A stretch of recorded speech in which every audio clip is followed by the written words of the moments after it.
Susan Show. This week, we continue to look at domestic violence and the effect it is having on women and the family. Last week, we brought you the story of Jodian Reed, a young woman who has been traumatized by the actions of her child's father. Mediator at Dispute Resolution Foundation, Sharon Young Palmer, tells us what they're seeing with domestic abuse cases. You see situations like this almost on a daily basis. As our fellow colleague officer here said, the matters are not reported to the police. However, what we see and what we get most of the times is the matter is reported to the police as recovery of property, maybe threat, maintenance, visitation, and all of these other things that seem unrelated to domestic violence or domestic abuse. The good thing, however, is that mediation now affords the conversation to happen with a skilled and experienced mediator now who will identify the underlying issues. The nature and the process of mediation is about confidentiality and neutrality. Any information that is used in the mediation process cannot be used in court or in any other forum. So what it allows, however, is for the person now who is there in subjection and who is always hiding, now to speak out, because let me assure us, it's not only the females who are being abused. We have some really real serious cases of abuse and violent attacks also on men. And for the most part, that is the only place that they will speak about it, because it's in that confidential setting. They will not report it to the police. It comes up as something else because of fear of being ridiculed. As mediators, we cannot now report and we can't advise.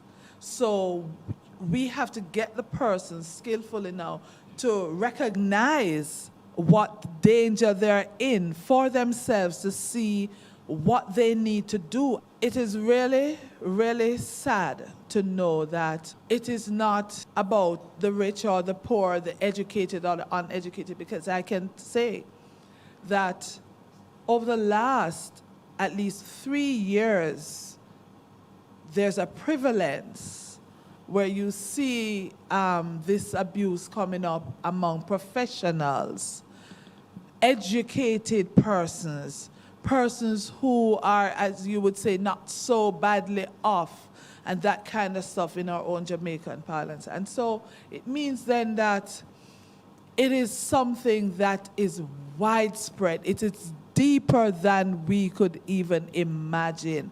And it is real, it is happening, but you have persons who are suffering in silence. I'm going to pause you and go to Deborah's story. Hi, Deborah. Hi. This abuse started from 1995 up until the 5th of February. As in this year, today, Yes. 2017? Yes. Wow. But I have decided to end it because this man, he divorced me actually behind my back 1 year before I found out. So 2 years now he divorced me, but I found out last year, February, and it was actually 1 year. Because this man is an ex-police. He got extradited to the United States. He spent actually 10 years in prison, 5 years in Jamaica, and 4.5 in America. Before he went, I sought divorce. But because he was incarcerated, me trying to be the good wife, a Christian again, and the counseling that I'm getting, church don't like divorce. So instead of leave him after ending up staying in this abusive marriage with 4 children at the time, when I get pregnant with the 5th one, it was the abuse. He actually threw a knife at me And this time, as what they said, it don't matter where you're coming from, because at the time this was happening, I was living in Red Hills, the 8-bedroom, jacuzzi and pool, and everything, driving a Land Cruiser, having my own business, catering, wedding, hairdressing parlor. And when I decided that I'm going to leave him, that's when now he threw the knife at me. I went to many pastors, even take off my wedding ring to them. I can't take this. I couldn't report it because when I asked the pastors, they would say that, be careful, mind him kill you. So to me, I have to find my way out, but I don't know how. But what he's doing is against the law. And their advice is that be careful. What they were saying that the spouse cannot go and report that against the husband or something like that. Yes, it's true. It's true. And then now, even some of the incident, when I went to them, instead they actually helped me, they got to him and he would sponsor TV programs for them, give them how much thousands of dollars. So it make me look like the perpetrator. It make me look like I am the guilty one then, and I must just sit and bathe myself. But they were covering it up. Right. So when he threw the knife at me that night, I ended up in the hospital because I have a panic attack. And almost ending up suicidal. Mad because what happened, then I have to under some serious medication for depression. And he actually took the advantage and I ended up pregnant again with a 5th child. And when I found out that I was even pregnant, we went to counseling because I decided I don't care which pastor or who, I am leaving. So when I see counseling for the divorce, the both of us got counseling. And when I leave that counseling, because the pastor shook his head and said there was a lot going on, a lot. I cannot compile everything together. And on my way home, we drive 2 separate cars. I realized, hey, something, I haven't seen my period. Something is wrong. I went and I bought a pregnancy test. And when I reached home, he was there already, and I went to the bathroom, I realized I was pregnant. I literally wanted to throw myself off the balcony because we have a 3-story house. And I said, how can I carry this baby? In what environment this baby is going to come? I went back to the pastor and I showed him it. And he looked at me and said, you can't abort it. I said, I know. He said, if God don't want you to have it, then. And anyway, in 6 months of that pregnancy, I even started filing a divorce then. And you know what happened? They come for him at the house and arrest him. Next, more from Deborah Henry. Why do you think some women stay in the relationship even though they are being abused? They have financial difficulties, so they stay there to get money and all of that. Most of the time because they're afraid, because they get threatened, and sometimes they maybe have children, so them threaten to do things to the children if them leave. So most of the time them stay in the relationship because of the children. They want to make sure them children have a better life. The woman might stay in the relationship because they don't have anywhere else to go. The man is the sole breadwinner of the relationship, and maybe they have married for years. Maybe because them say them love the person, and every time them do it, them tell them sorry, so them feel like them always tell them sorry. And maybe them feel like the person really sorry, but if you did sorry, you wouldn't do it in the first place. Deborah Henry was 6 months pregnant when her former partner was arrested. Even though she thought that this was the perfect time to leave, Deborah was scared because she didn't know how she was going to manage. When they arrested him, I was 6 months pregnant. And at the time, for me, it was the chance to leave. But then again, I said, who is going to look after him? What am I going to do? And because of that, I helped the man. I stay by him in prison. I have the baby actually down by the remand center because when I look for him, immediately they have to carry me to the hospital because the baby come. People down at remand center screaming because they see my belly just falling. And I got court. He exiled the 3 courts in Jamaica. I went to court 59 times. I don't know why I was doing it. I don't know why. Just playing a good wife. You understand me? And when he got extradited, I saw the next opportunity to run again. And I take my 5 kids, and I left Jamaica. He couldn't find me. Nobody couldn't find me. What he did know, he found out where I was getting my resource from, my money from. And he stayed in prison at Tampa, Florida, and cut it off. So I couldn't even get $1 living in the United States, paying $1,400 a month for rent, sending my kids to school. I couldn't get $1. What I have to do was find him where he was in prison and bow to him back in order for support for my children. And that was in 2008. 2009, I realized that I have the opportunity again to run because I said to myself, he's going to ask for amnesty or something and he's going to stay in America so I can run again. Because when he was in prison, he was controlling me. Yes? He used the finance to control me. Because at the time I'm in America, I can't go work because my oldest child was like 3 and he can't go to school until he's 4. So I couldn't leave the house. The resource that I was getting is from here in Jamaica, the business them that I left. So I said, all right, again, come back. He decided to have 3 kids, very intelligent, bright kids. My daughter is actually graduating in November as a neurologist. My next son is doing his 3rd year. My big son, because of finance, he have to leave university, but he's doing well. I have to leave the 3 of them there and then come back to Jamaica. When I come back to Jamaica, he just think that because he can't control me now, I'm not in America, I'm here in Jamaica. From a land in Jamaica, I'm start. It's like him start to use psychology on me. You have man, me hear you on phone. And every night this man would have called me and curse me and condemn me, telling me some lot of stuff. And I decided again, say no, me I go divorce him before him come back from prison. Or if he might come back. And what happened? He used to send some mail to my daughter because I left my 3 big kids in America. And one day I said to her, because he will send it to her and tell her to dispatch it here and there. And I said to her, read what he's saying before you send it to anybody. And he was sending a letter to his cousin. And she faxed the letter to me. And oh my God, emotionally, verbally, you wouldn't believe that I have 5 children for that man. He called me a what, you know what. I'm actually saying that I'm a prostitute selling myself. I said, okay, this is it.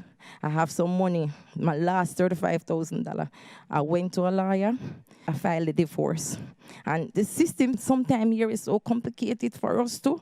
Because when I filed the divorce now, I actually know with him cursing me out, actually met, because I have a next daughter, she's 5 years old, so I have 6 children. And him actually make her know that guy, because how him cursing me out, the guy passing my house and hear me every night on the phone and stop and say something to me, and well, we get to know each other.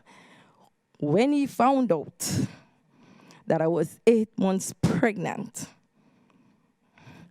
I don't want to go in the long story, but when the baby born at 2 weeks, I heard that I have to leave the house because we have a house together in Portmore. Actually, no, I am fighting to stay in that house because he's doing everything. We are joint owners.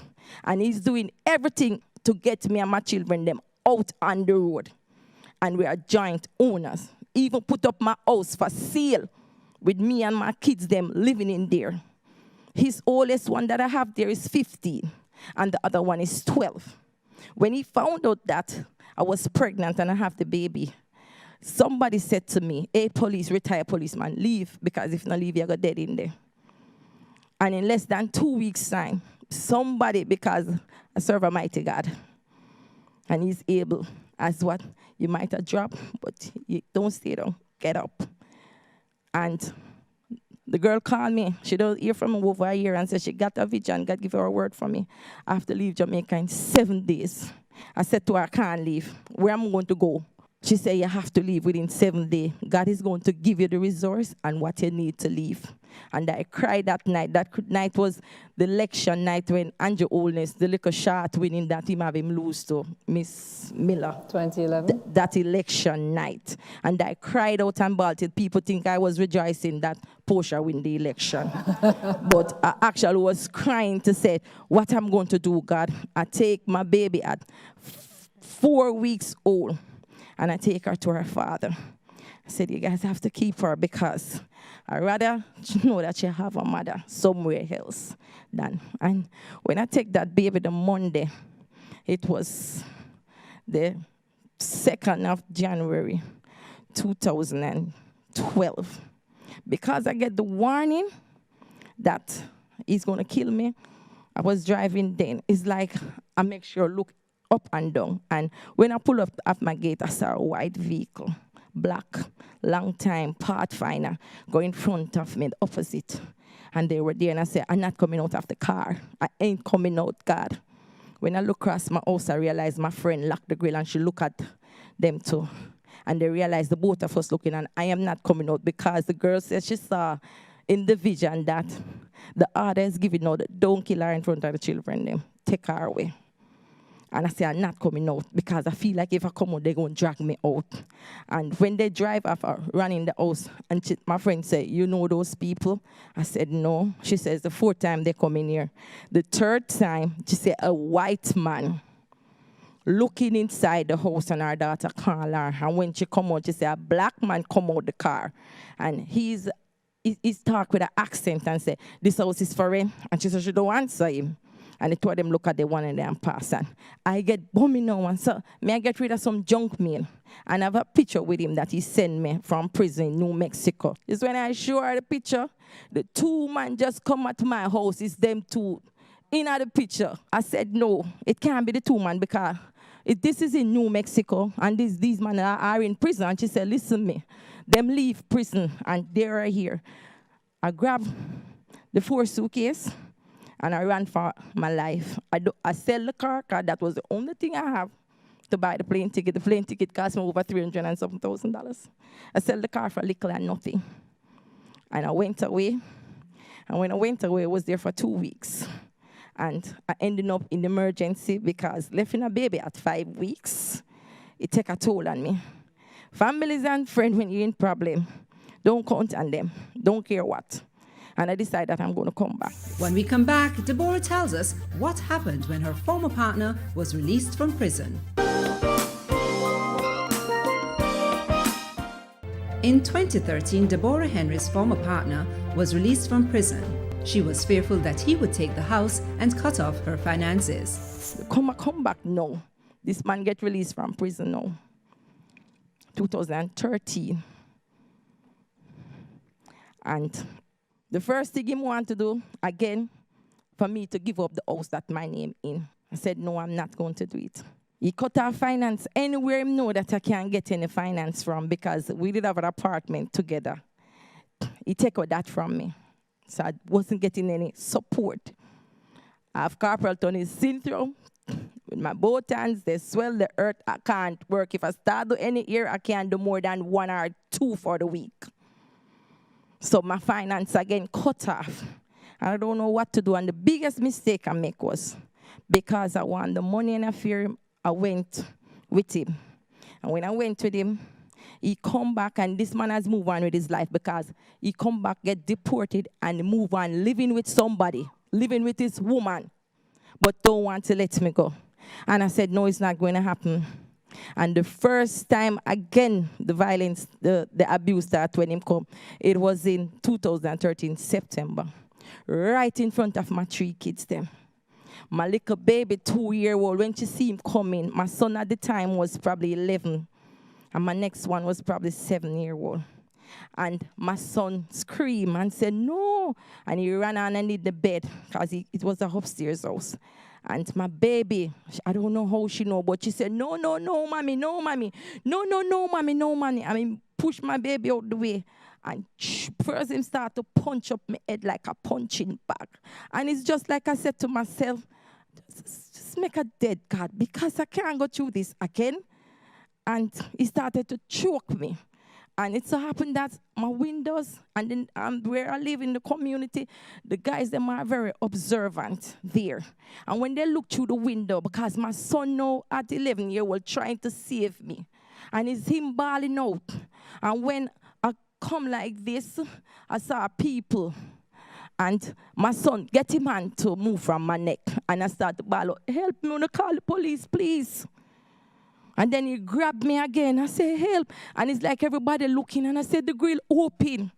And when him here, I said that, no, he ran downstairs and the man them was there with all kind of things to attack him. And he bawled out and said, I'm a baby mother. And I look at them because I didn't want them murder him inside my house. And I said, okay. And he left. And he didn't stop. He went away, come back again, and I ended up every time through the resource and the money and the finance and the fear and the controlling. It's like him know my weakness. I know that I love my kids them and I want to see the best for them. So what he did now was hold on back from my resource again. I go back to him again in 2014. Cut it off again and said, no, go. And one night he come out to my house. I did that 1 year because I didn't have any money to send my kids them to school. And I do it here. And I asked the lady to give me a job over by Edgewater.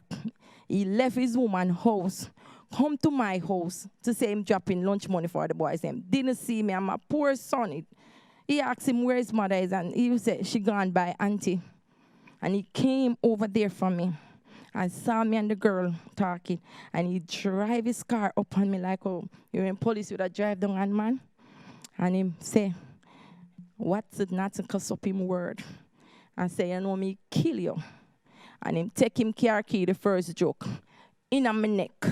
When him joke me in on my neck, him grab on my throat, kick my foot on the ground, drop on the ground, and listen. I get some kick. All my friend could do is just scream. And it's like I said, if I don't try to help myself, he's going to kill me, God. What I can do? I don't know how I find my head between his leg. And I start to draw down him pants, me, really, and when I draw down him pants, him said to my friend, said, tell her for leg on my pants. And my friend screamed and said, Debbie, leg on him pants. So my leg on him pants, Susan. The kick that I get, I think I never know I could have get up off the ground. I see light flash, everything flash. And him driveway, and his police actually have to come and scrape me up off the ground and carry me to the station. I reported it and everything, but respect to the police. But that case didn't go nowhere with the police. Nowhere. Anyway, what I have to do is leave Jamaica and leave my kids them for 3 months to just cool off everything. Come back because my daughter admitted in the hospital. When I come back again, him decided to say him I come back, and I said no. And this time it's even more dangerous. I am talking everything now because as what I am not in silent anymore because this man still stalking me up to this morning. He was late waiting me 5:30 at the bus stop. So I have to make everybody know because I have reported the matter. Right now, I have a restraining order, and restraining order coming like nothing to him. The police, them cannot find him. It's actually, sometimes I have to say to the police, them, when time and time I call you guys, he can hear over the radio because he will be stalking my house. You understand me? And when I call the police, I don't see him again. You understand me? So I have to ask them if that is happening because he beat me up now, and that's what the police them are saying. This time this case is different because the last beating that I get, February the 5th. February 5, 2017? Yes, 3 months ago. Okay, I called the police. I went to the police station when he threatened me that. First, him come to my house and steal my cell phone. Didn't know that my little 12-year-old, he's so vulnerable because that is the baby that born doing everything. Right now, they're doing counseling, my kids them. When he took my phone too, I called the police station. I went down there. I tell them that he threatened me. And my phone, they call him. They say, bring our phone, come. I went back home. I see him pull up. I come out of my house because he claimed to say a female too, and I can't stop him from coming there. You understand me? When I went outside on the road waiting for the police, I am talking to the police on the phone. Tell him that he is here. He drive up when he see me on the phone. And him start to bad word, because when I'm ready for disgrace me in my community, I'll guard the grill. And the things them that he bawled out. Him come, and I said to the police that, you hear him? And he said, yes. And I said, he's driving away. The police said to me, give me him license plate. You see, before me say, give me and take it, oh my God, I start to get some punch in my face. Grab on my neck. You see, when him fling up on the ground and I feel the first kick, and I start to double up to say, all right, then go in the couch position. That's him not, and you know, come out so bad. I know I feel him knee going on my back. And because I was underground now, scrape up everything. I don't know what happened, but I sense a silent. And then I hear him say, what's not boy, what you do? And when me look and get up, and my 15-year-old son take a stone and lick him in his head back. But it's like my son freeze now because he don't know where to turn. What he was going to do, right? And I have to get up and like him I run, come back to me. And I said to him, run. Because I can't save him. And when I said run, the man going in him car, I'm hold on him car, I drive because I said, God, do not make him catch me, son. And then I have to ball out, jump fence. And you know what him do? Turn and come back for me. But this time when him come back, I make up my mind, it's do or die. I get 2 sticks. But because of my hand again, I couldn't get a grip at the stick. One drop, that time him take up a big stone for come throw at me. And the neighbors, them, people, them, all they're doing is just looking and screaming and nobody coming to your rescue. And when the stick drop, him take up the stick will drop. And me I aim and him I aim. But for some reason when I go like this, my hand slip. And him hold the stick and line me up and I just picture myself. One lick, dead, you're dead. You have to do something. And I don't know what I get the idea from, but I ran into him and bite him here. And when I bite him, the first place he ate for again was my neck. When he was going for my neck, his thumb passed my mouth and I hold it. And I bite him. And so when I was biting him, done butter bruise my face, you know. He catch over here of my over my eye. He bite me till blood literally come like eye water. And it's my tenant run out the house and said, Jesus Christ, him I go kill her on the help her. And when him see she running now, him jump in his car. And the same police them who I call from how long, they just coming.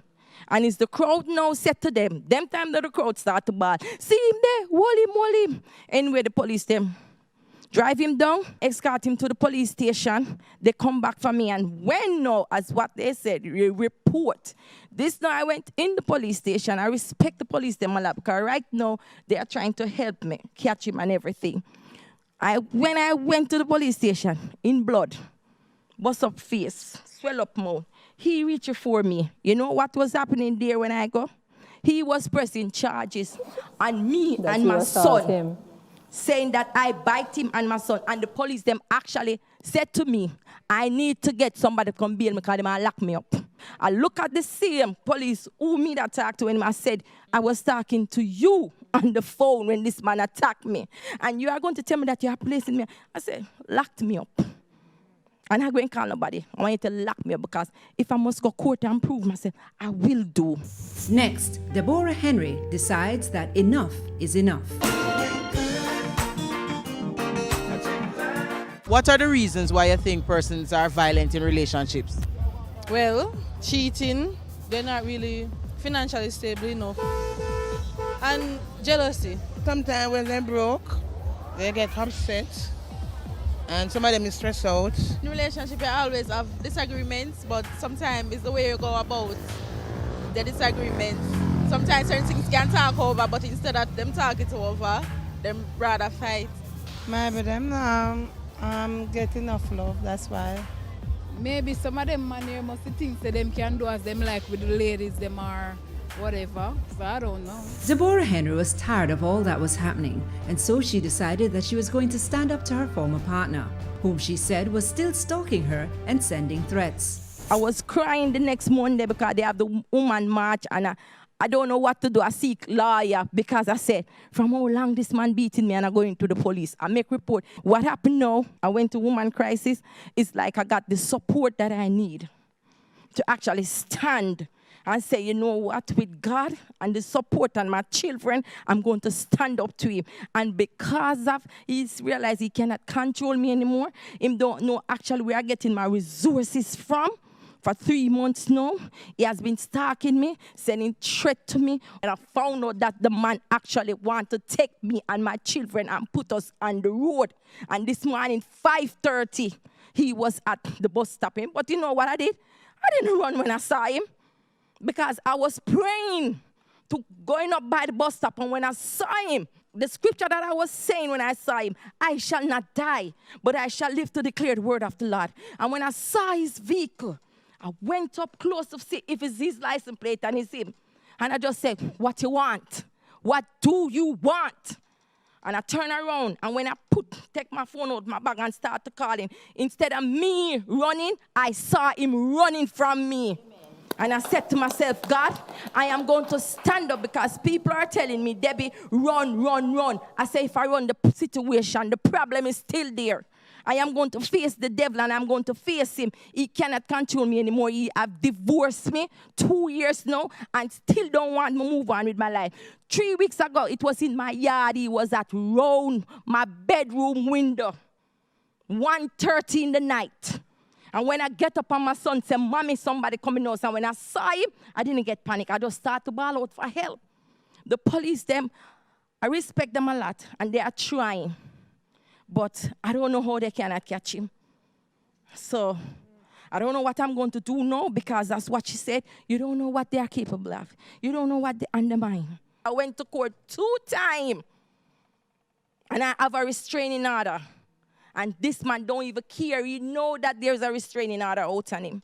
So I don't even know what to do in this situation now. I don't know what to do. Thank you very much. You're welcome. What have you advised her to do? I have advised her as best I can.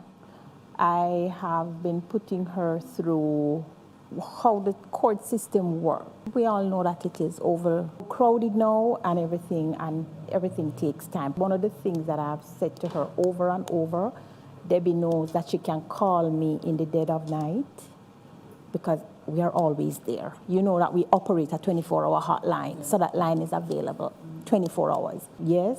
Here she's telling you that she stopped running. That's kind of what counseling does. Right, and that's a part of the advice that I've given her. You can't run anymore. It has to stop somewhere. The challenge I have with Debbie's case is simply because it's an ex-police officer. She said they can't catch him, but he's at her house all the time, stalking her. Debbie did a program, Your Issues Live, a few months ago. And she went, she heard her story. Miss Grant did intervene, and she got a little push, a little further. But we're working with her. That I suggested to her recently is with the change of guard with the JCF, is to see if she can have audience now with the new commissioner and see if that will make a difference. That's something she's just playing by ear. It's not something she has decided to do. Whatever it is that we can do at the crisis center is what we'll do for her. Her moral support comes directly from us. All right, the challenge I'm having is that this is a live case. It is a live case, but it can. Right now as we speak. Yes, Susan, and we listen how to... How do we ensure protection She's going through the courts. She's there, she has a protection order. But she has been doing her at 5:30 this morning. And this is why I said we don't know how it is this man, with all that is happening, is still so free to roam and pursue her. And they know, because he has threatened to kill her and he has made it known. Next, the police give their take on Deborah's story. After hearing Deborah's story, Corporal Keneal Brown said that domestic violence is a crime and should be treated as such. Here we have one case that was unreported, and here we have another case that was reported, but... Let me first say, Susan, that domestic violence, it is not a private matter. It is a crime and must be treated as such. Right. As our friend here from Women Inc. stated, that our Deputy Commissioner Ms. Novlet Grant is fully aware of the situation and is dealing with it. I can tell you that this year the JCF is celebrating 150 years, and it is Deputy Commissioner's Grant brainchild that started in February. We launched this initiative, Love Me to Live, Don't Love Me to Death, where we are focusing on domestic violence right across the board. And we have been partnering with a lot of different agencies and so on. And I know that she's very passionate. And so once the hierarchy of the Jamaica Constabulary Force is aware of the matter, I can tell you that I believe that they are doing something about it. There's more going on. I'm hearing another aspect that is not being addressed as far as I can determine. Debbie has spoken with regard to joint ownership of the property. So there are laws that, as much as I've heard here, are not being addressed with regard to Debbie's right to remain in that property unmolested for herself and her children. And I think it is critical, I mean absolutely critical to the point of urgency, that not only the stalking, the threats, and the harm, the emotional damage that is being done to herself and her children be addressed with some level of much greater urgency than is being done, and that with regard to the property, that something can be done that is not being done. If we have to get one of our legal persons to act immediately, and somebody needs to answer and let us know why in God's name, as Angela has said, that this man cannot be found. But yet he's at Debbie's door. He is stalking her. She is under threat for her life. So what are we waiting for? I am really outraged that we do so much work for so long and we're still at this station, sitting here tonight. When I have to hear the stories, when I have to hear the pain, when is it going to stop? When are we going to let these men know they do not own anybody? You know, it's really difficult to understand. And I say this every time, everywhere I get an opportunity. There's 2 times in a woman's life when she's most vulnerable to serious harm. And we've just heard the stories right here. One is when she's pregnant. I don't know the reasons why.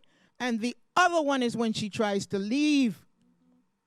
And we have situations right now where women have left and still cannot shed themselves of these monsters that have become a part of their lives.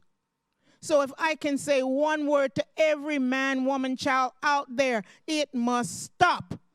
My God, walk away. Learn to walk away. Why do you have to keep people's lives in misery and keep people in a state of fear?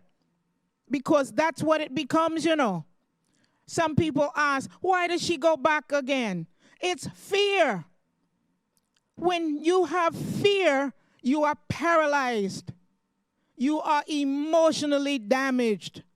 You are in a state of mind that you're not even in a state of mind of being able to rationalize, to be able to reason, to be able to think logically.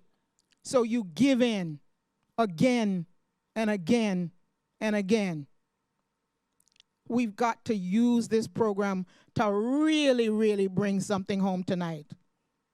We have got to stop the madness and allow women and children to move on in peace. The level of courage that these women have in their heart, the beauty that is within that nobody can take away from them. They need to understand that. The amount of love that they express for their children. They only want to survive and have their lives and the lives of their children be something productive. It is up to each and every one of us to do whatever we can to make the madness stop. Thank you, Joyce. The alleged perpetrator in Deborah's case is a former police officer. Superintendent Stephanie Lindsay tells us why Deborah is concerned about him. One of the concerns that she had was that the person was an ex-member of the Jamaica Constabulary Force, and she felt that she wasn't getting the kind of support. She felt somewhat that maybe the police were somewhat sympathetic towards him, which is not supposed to be the case. All the cases, whether it's a member of the force or an ex-member, then the procedure is to be followed. And what the procedure is, you go to the police station, you make a report, the police record a statement. Once that statement is recorded and you detect that there's an offense committed, then you are to arrest the person and put them before the court.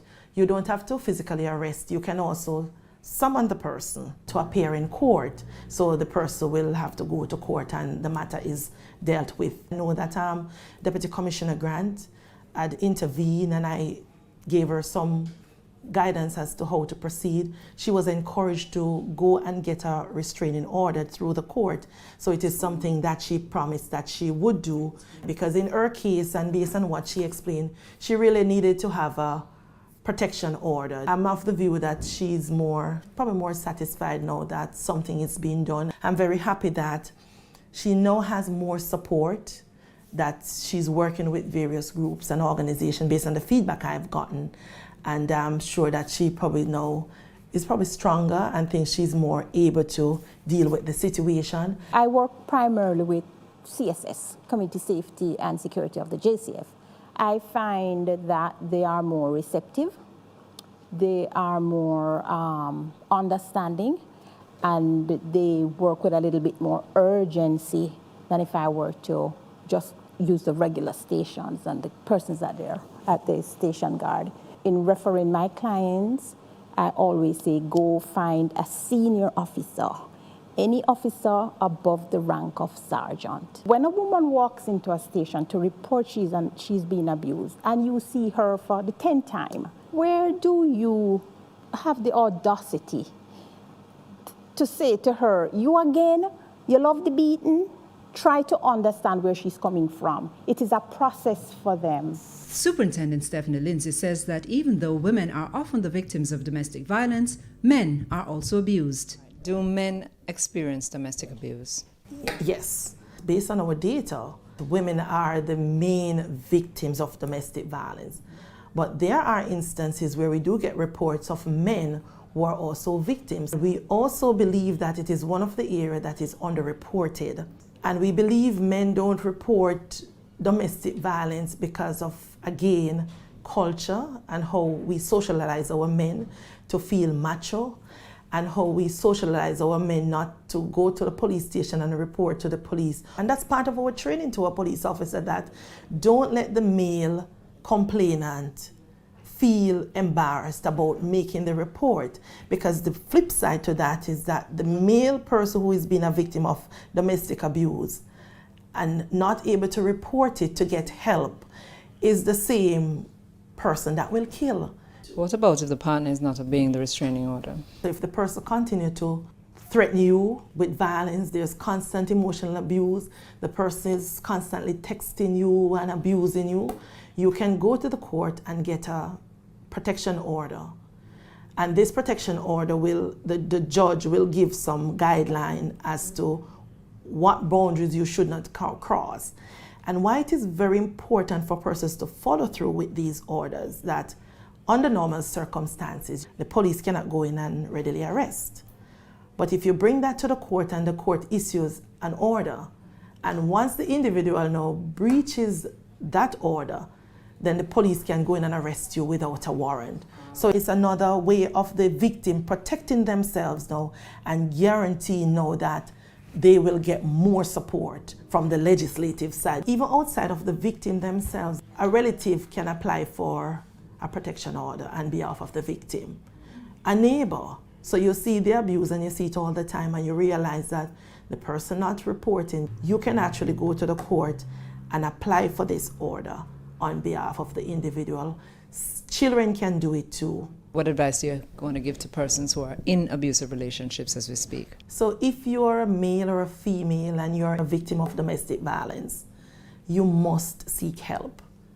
You can always go to the police station. You can get help through the court. You can reach out to your pastor, family members. There are also, in some parishes, companies and agencies that help with domestic violence. I readily recall the Women Crisis Center that you can go. If you're in a situation, you may feel that you can't get out, but there's always a way out.